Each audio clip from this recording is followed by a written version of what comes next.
Good morning, one and all. So, in this class, I'll be continuing the musculoskeletal system. So, I'll be discussing the cartilage forming tumors, the fibrous tumors, that is, a fibrous cortical defect, the fibrous dysplasia, having sarcoma, aneurysmal bone cyst, and about metastatic tumors.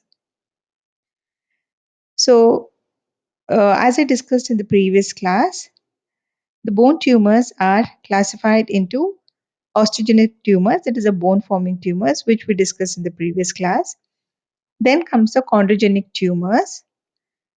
Then there is fibrogenic tumors, which includes fibrous cortical defect, non-ossifying fibroma, fibrous histiocytoma, desmoplastic fibroma, and the malignant counterpart, that is a fibrosarcoma. Then a few tumors are under unknown origin, which includes gene cell tumor, unicameral cyst, aneurysmal bone cyst. The neuroectodermal tumors include the Ewing sarcoma.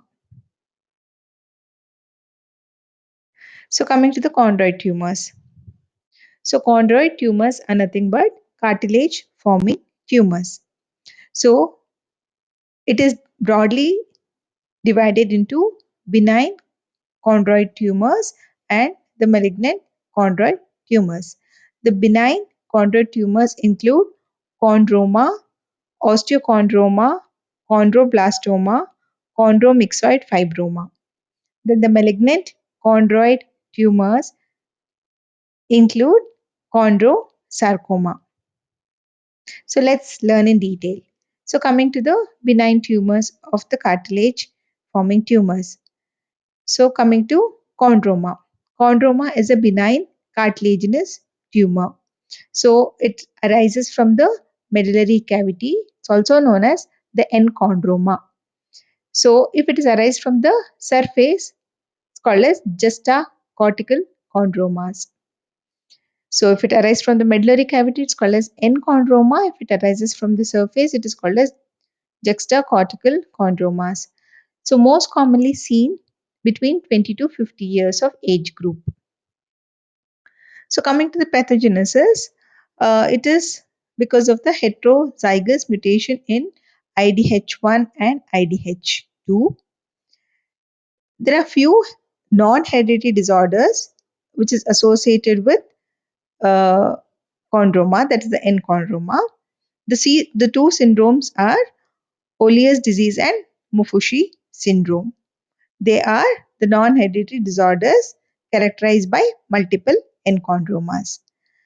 Whereas the Muffucci syndrome has, in addition, hemangioma of the soft tissues, that is the spinal cell hemangioendothelioma.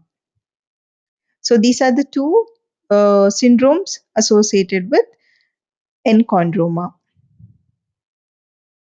So coming to the radiological features.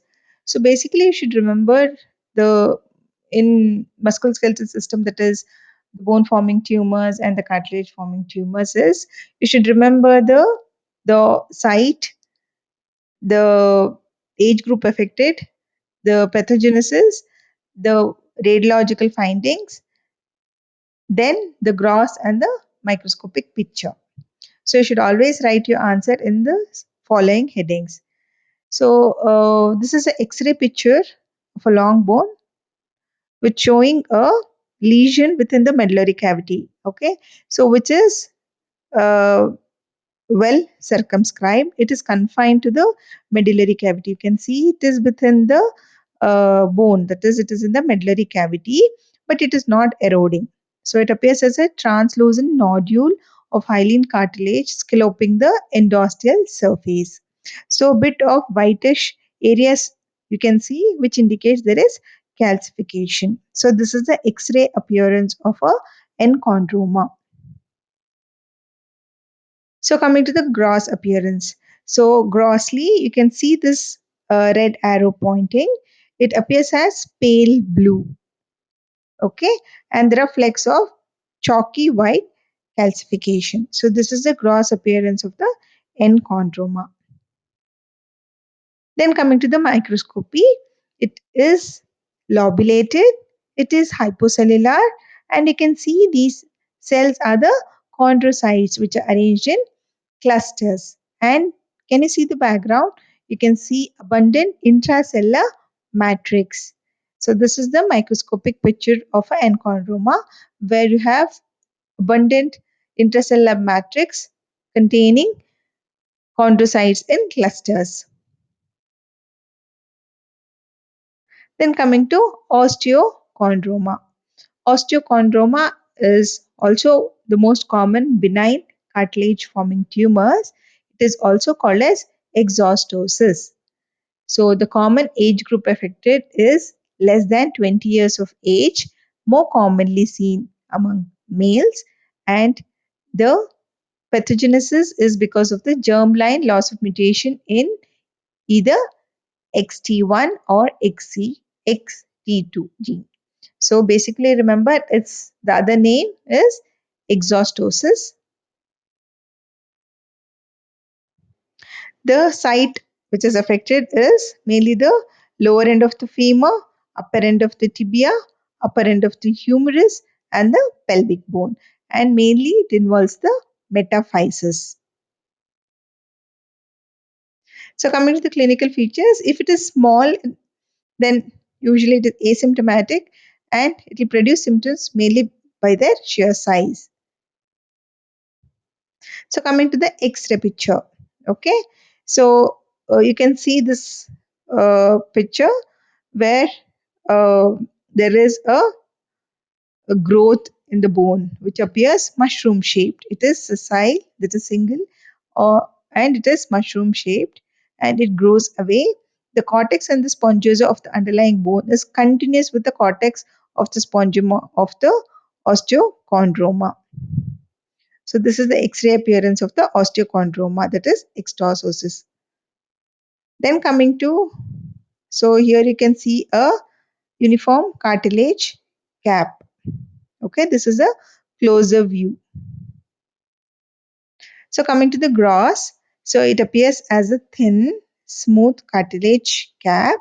There is a bony stalk, and there is red marrow and the fat uh, between the bone. So basically, you should remember a smooth cartilage cap. Coming to the microscopy, so there is a cartilage cap which is disorganized growth. It is in columnar arrangement, and the base of the plate indicates the which has the cartilage which has enchondral ossification. So this is the one which is showing the cartilage cap.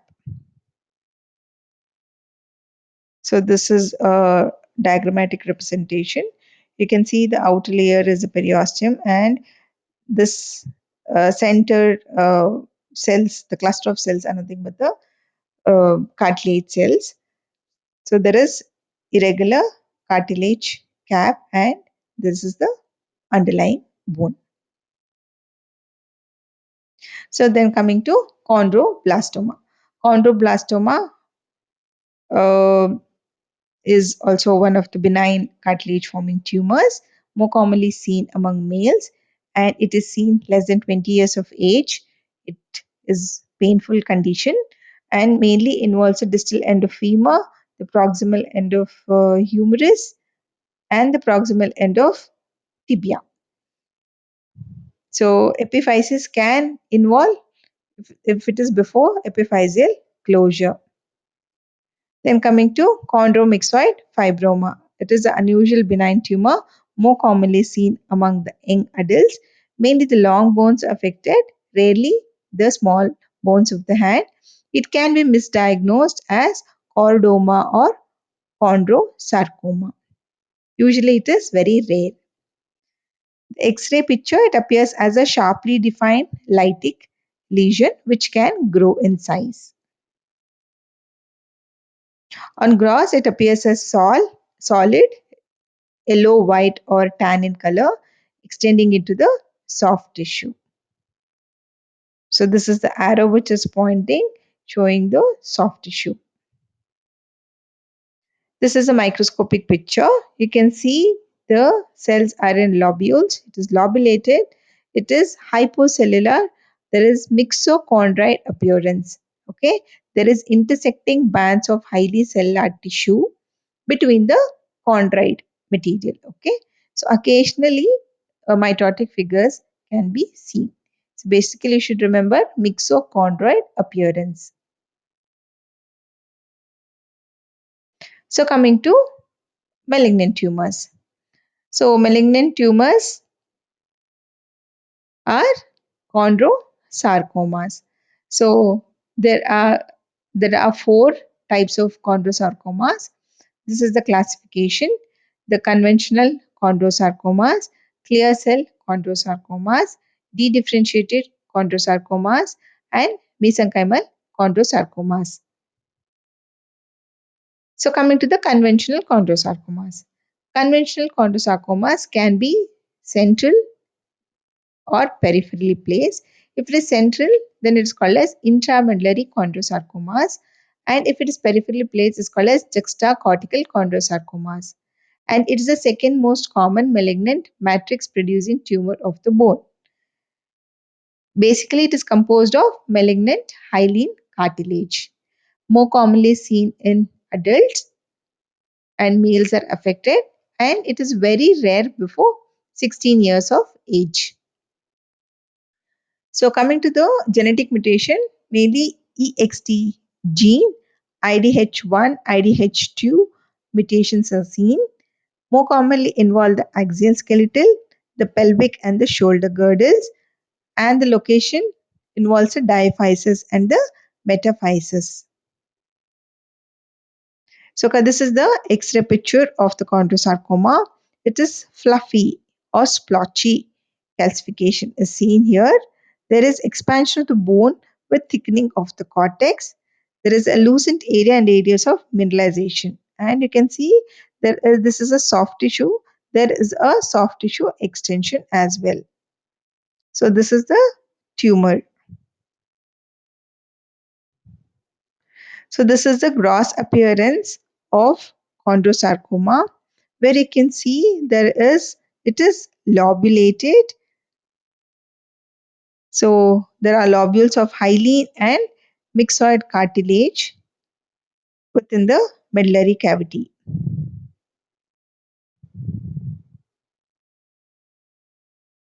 So coming to the microscopy. So the microscopy, it depends upon the degree of the neoplasm, the degree in the grading. So the grading is based on the cellularity and nuclear changes, and it is divided into grade 1, grade 2, grade 3. And grading is important mainly for the prognostic significance. So this is a microscopic picture of chondrosarcoma where you can see anaplastic chondrocytes. So these big cells are the anaplastic chondrocytes.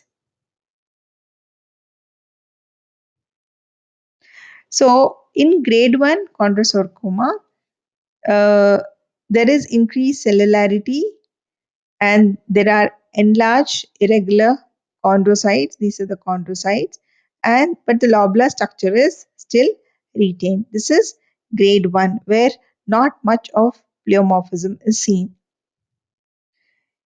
There is permeation and the pre-existing bone is seen here. In grade 2, you can see there is increased cellularity compared to grade 1. There are enlarged chondrocytes and there is increased degree of nuclear atypia. In grade 3, you can see there is marked pleomorphism of the nuclei, and there is increased cellularity, and you can see in the periphery there is something called as spindling. Okay, extensive spindling rules out the diagnosis of chondrosarcoma. So this is the microscopic picture of chondrosarcoma. So it is very locally aggressive, and it's low potential for distant metastasis. So coming to the secondary or secondary chondrosarcomas can occur in younger individuals compared to the conventional chondrosarcoma and may arise from pre-existing exostosis, or from chondrodysplasia, or from osteochondromas. So this is a table showing the differences between osteochondroma and chondrosarcoma. So osteochondroma has a thin regular cartilage cap is present, whereas in case of chondrosarcoma, there is a thick cartilage. It is irregular fuzzy borders, and the cap is less than 1 centimeter in thickness. Whereas in well-differentiated chondrosarcoma, it is thick bosselated cartilage cap. There is myxoid chain, and there is permeation of the surrounding tissue. So the differences between the dedifferentiated chondrosarcoma and the chondroblastic osteosarcoma. The dedifferentiated chondrosarcoma is more commonly seen in adults, whereas the chondroblastic osteosarcoma most commonly seen in adolescents.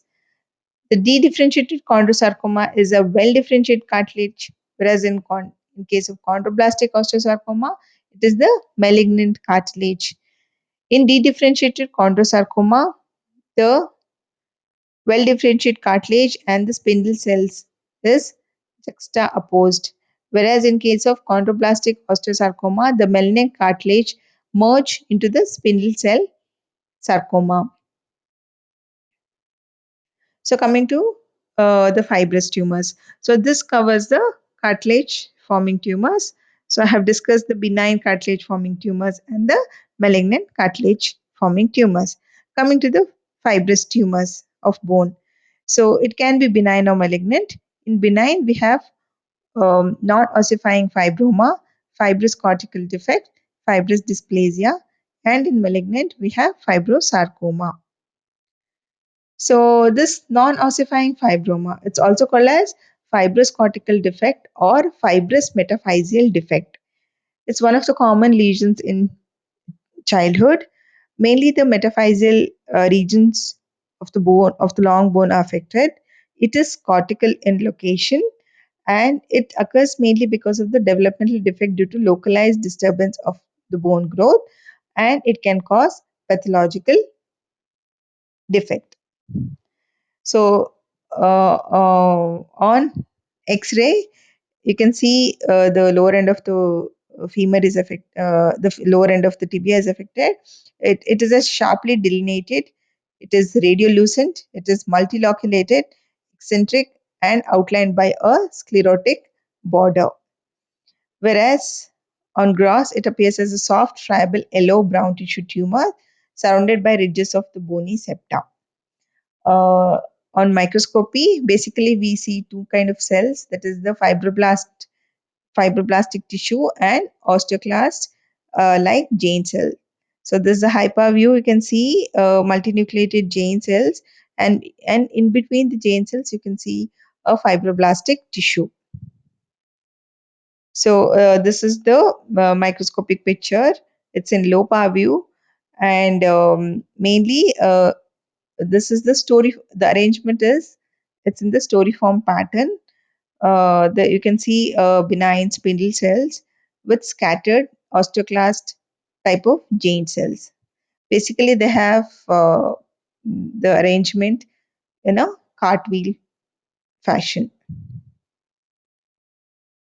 So coming to fibrous dysplasia, it's a benign tumor and there is localized developmental arrest. What happens is all the components of the bone are present, but they don't differentiate into the mature structure. So hence there is localized developmental arrest, and more commonly seen in childhood or in adolescent, more common among females, and it is classified into three categories. It can be monostotic, it can be polyostotic, or polyostotic form with endocrine abnormality. So the syndrome which is associated with fibrous dysplasia is the McCone Albert syndrome, where there is hyperthyroidism, there is pituitary adenomas that secrete growth hormone, there is primary adrenal hyperplasia, there is sexual precocity. Okay, So the etiology is it's mainly could be because probably due to the failure of maturation from a ovum to a lamella bone, and there is abnormality in the gene encoding a G protein which is important in development of the bone. So coming to the clinical course in monostotic, mainly the early adolescent age group is affected. The affected bones include femur, tibia, ribs, and jaws, and it can be incidental by an X-ray, and X-ray shows a ground glass appearance. In case of polystotic, mainly they manifest slightly earlier compared to monostotic, that is earlier than adolescent age group, and mainly they involve the craniofacial uh, involvement. So on radiography, it starts in the metaphysis or in the diaphysis. So this is the mm, defect you can see.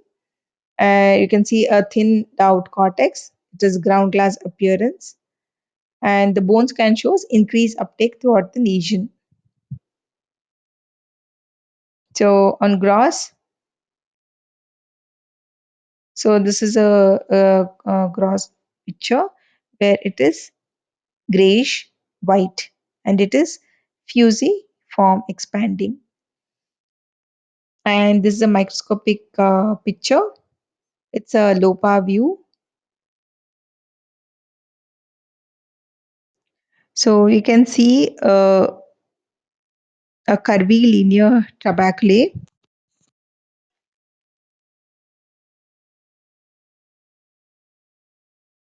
in a background of fibrous tissue. So basically, you should remember this curvilinear trabeculae.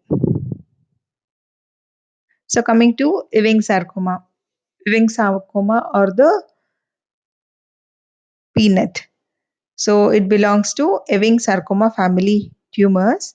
It is neuroectodermal in origin, and 90% they have translocation between 11 and 22, or the translocation between 24 12, 21 22, 22 12, and translocation between 722 and P22 and Q12. So this Ewing sarcoma ETS gene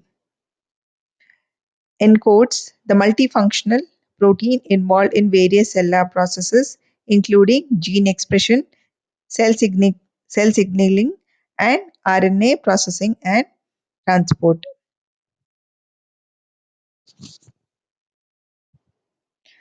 So it is seen 1 million per year. That's the incidence, and more commonly seen in the second decade of life. And any bone can be the site, and most commonly seen in the diaphysis compared to the metaphysis. And it has high potential to metastasis to lungs and bones. So, few patients with the retinoblastoma also develop Ewing sarcoma. It can be due to the chromosomal error, that is the two hit theory.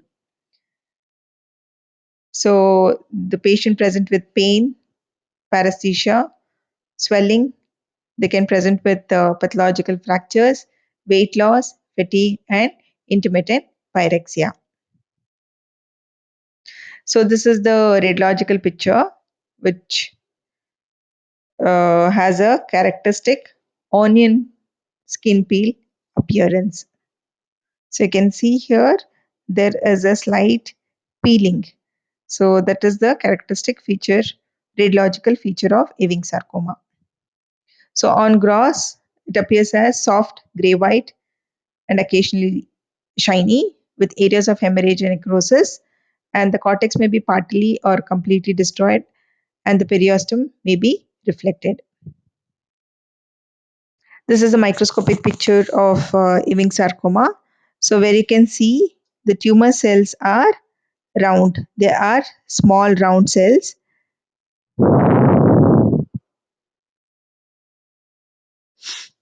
having a prominent nucleoli with a scant cytoplasm. So basically, you should remember it is the small round cell tumor. So coming to the treatment aspect, the main treatment is to minimize the pain and to preserve the function of the bone. So the treatment includes neoadjuvant therapy and chemotherapy, surgery, and radiation. So coming to the aneurysmal bone cyst, it is a benign tumor. It is blood filled. It is a expansile benign bone tumor. It is multiloculated blood filled cystic spaces that may present as a rapidly growing expansile tumor. So the genetic defect is there is translocation of 17p13, which result in upregulation of USP6, a deubiquitinating enzyme.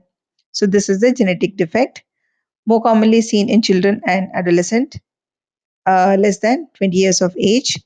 The patient present with pain, palpable lump with restricted movements. So, coming to the pathology, it can be a primary aneurysmal bone cyst or it can be secondary. That is secondary due to chondroblastoma, or it can be because of the fibrous dysplasia or giant cell tumor or osteosarcoma.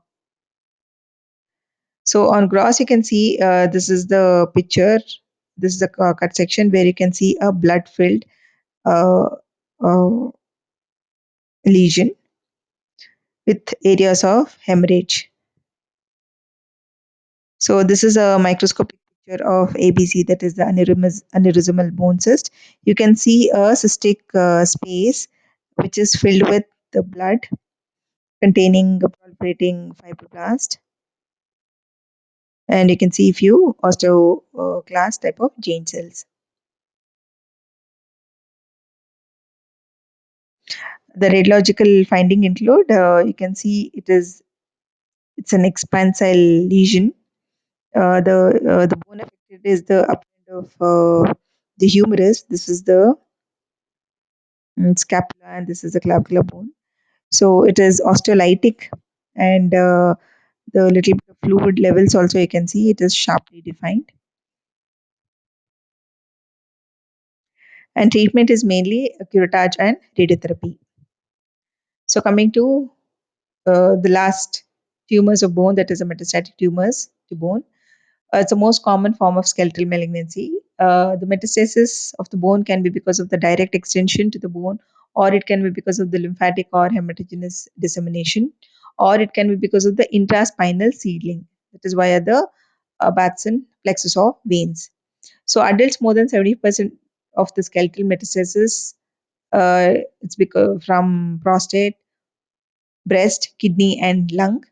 In children, the commonest tumors involved are neuroblastoma, Wilms tumor, osteosarcoma, Ewing sarcoma, and rhabdomyosarcoma. So the most involved the axial skeleton, that is the vertebral column, pelvis, ribs, skull, and sternum are involved, and the other bones include the proximal femur, humerus in a descending order, and typically they are multifocal. However, carcinomas of the kidneys and thyroid can be uh, unifocal. So on radiography, they appear lytic, purely blastic, or it can be even mixed. And the most metastases they induce a mixed lytic and blastic reaction. And in prostatic adenocarcinoma, they stimulate the osteoblastic bone formation, leading to blastic lesion. So the lysis of the bone tissue rich in the growth factors, that is TGF beta, IGF-1, FGF, that is the fibroblast growth factor, PDGF, and the bone morphogenetic proteins, which in turn helps to create an environment conducive to the tumor cells. So this covers the uh, chondrogenic tumors, the fibrous tumors of the bone, the Ewing sarcoma and the peanut, the aneurysmal bone cyst, and the metastatic tumors to bone. So, for any clarification, you can mail me. This is my mail address. So, I thank one and all for your patient listening. Take care. Stay home. Thank you.